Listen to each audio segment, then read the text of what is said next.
कैसे और किसने रची साजिश, पहलगाम हमले पर हुए 5 बड़े खुलासे। नमस्कार, मैं हूं रचना सिमवार।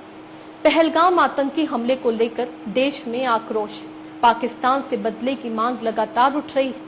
इस बीच एनआईए की टीम भी जांच में जुटी है, जिसमें कई बड़े खुलासे किए गए हैं। हमले का सीधा कनेक्शन पाकिस्तान से जुड़ रहा है। पाकिस्तानी रूलर्स की घबराहट बढ़ती ही जा रही है। भारत कभी भी बदला लेने के लिए हमला कर सकता है। इस एक्सक्लूसिव रिपोर्ट में आपको बताते हैं कि वो कौन से सबूत हैं जिन्होंने पाकिस्तान को फिर से बेनकाब कर दिया है कि वो भारत के खिलाफ आतंकी साजिशें रचता रहा है। साथ ही पहलगाम में भी उसने ऐसा ही किया है। अब ये साफ हो चुका है कि पहलगाम हमले की साजिश के पीछे पाकिस्तान ही है। न सिर्फ पाकिस्तान के कहने पर आईएसआई ने हमले का ब्लूप्रिंट तैयार किया, बल्कि आईएसआई ने हमला करने के लिए लश्कर को चुना और लश्कर ने प्रॉक्सी संगठन टीआरएफ के आतंकियों को हमला करने के लिए भेजा। एनआईए लगातार हमले की जांच कर रही है। कल एनआईए चीफ भी पहलगाम पहुंचे हुए थे। करीब 3 घंटे रुके और ब्रीफिंग में इस दौरान कई चौंकाने वाले खुलासे किए गए। कौन से खुलासे, आइए आपको बताते हैं। खुलासा नंबर 1, पहलगाम हमले से पहले टीआरएफ के आतंकियों ने कई और जगहों की भी रेकी की थी, जिसमें गुलमर्ग और सोनमर्ग शामिल है, लेकिन वहां कड़ी सुरक्षा होने से हमला नहीं कर पाए थे। खुलासा नंबर 2, हमले से 2 दिन पहले ही आतंकी पहलगाम पहुंच गए थे। हमले से पहले 3 बार बैसन घाटी की भी रेकी की गई थी। खुलासा नंबर 3, हमले के लिए कुछ स्थानीय हैंडलर्स ने मदद की। ये पकड़े गए ओजीडब्ल्यू यानी ओवरग्राउंड वर्कर्स ने बताया था। खुलासा नंबर 4, हमले में चीन का कनेक्शन भी सामने आ रहा है। पहलगाम घाटी से 3 हुवैई के फोन मिले हैं जो भागते हुए आतंकी छोड़ गए थे। खुलासा नंबर 5, आतंकी पहलगाम घाटी से पहले बेताब घाटी में रुके थे, वहीं पर हथियार भी छुपा के रखे हुए थे। एनआईए सूत्रों के मुताबिक आतंकी पहली बार 15 अप्रैल को पहलगाम पहुंच गए थे, फिर रेकी करके लौट गए थे। हालांकि अभी तक इस बात की जानकारी नहीं है कि 15 अप्रैल से 22 अप्रैल तक आतंकी कहां रहे। इस बीच एनआईए ने 80 के करीब स्थानीय लोगों को संदिग्ध मानकर हिरासत में ले लिया है, जिसमें से 20 लोगों को गिरफ्तार किया गया है, जो लश्कर के ओवरग्राउंड वर्कर हैं। आतंकियों के पास से 3 सैटेलाइट फोन भी बरामद हुए हैं, जिसमें से 2 के सिग्नल जांच एजेंसियों ने ट्रेस कर लिए हैं, जिसके जरिए अब तक 186 लोगों को हिरासत में लिया गया है।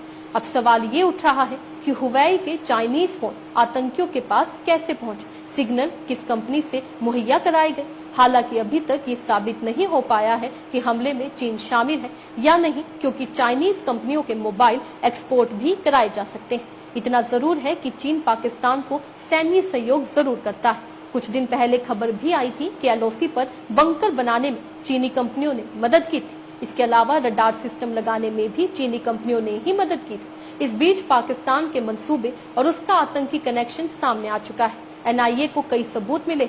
पाकिस्तान की पोल भारत यूएन में भी खोल चुका है, इसलिए पाकिस्तान की घबराहट बढ़ती ही जा रही है।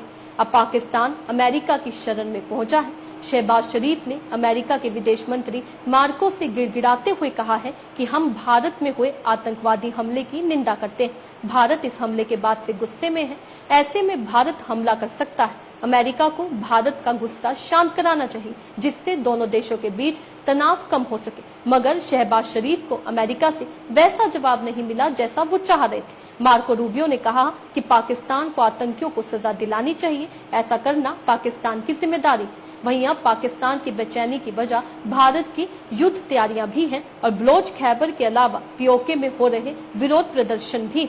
पाकिस्तानी सेना बीएलए और पीके के लड़ाकों के सामने सरेंडर कर रहे हैं। अब सोचिए वो कैसे भारत जैसे शक्तिशाली देश का मुकाबला कर पाएगा। पाकिस्तान घर में ही घिर चुका है। पाकिस्तान में अवाम शहबाज सरकार के खिलाफ नारेबाजी करते हुए नजर आ रही है, जबकि पीओके में विरोध चरम पर।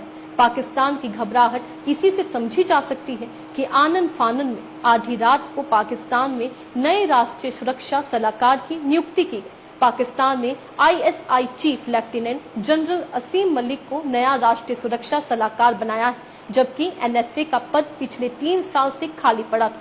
तो क्या ये समझा जाए कि आईएसआई चीफ को एनएसए बनाने के बाद अब पाकिस्तान की सुरक्षा आईएसआई के हवाले है? वहीं आईएसआई, जिसका सीधा कनेक्शन उस आतंकी संगठन से है जो पहलगाम हमले के लिए जिम्मेदार है। अब देखना होगा कि एनआईए के जांच में और क्या क्या नए खुलासे होते हैं। आपको क्या लगता है? अपने राय कमेंट में लिखकर जरूर बताइएगा। इसी तरीके से देश और दुनिया से जुड़ी हर छोटी सी बड़ी अपडेट के लिए FBN यानी फ्रंटलाइन ब्रेकिंग न्यूज के साथ बने रहिएगा।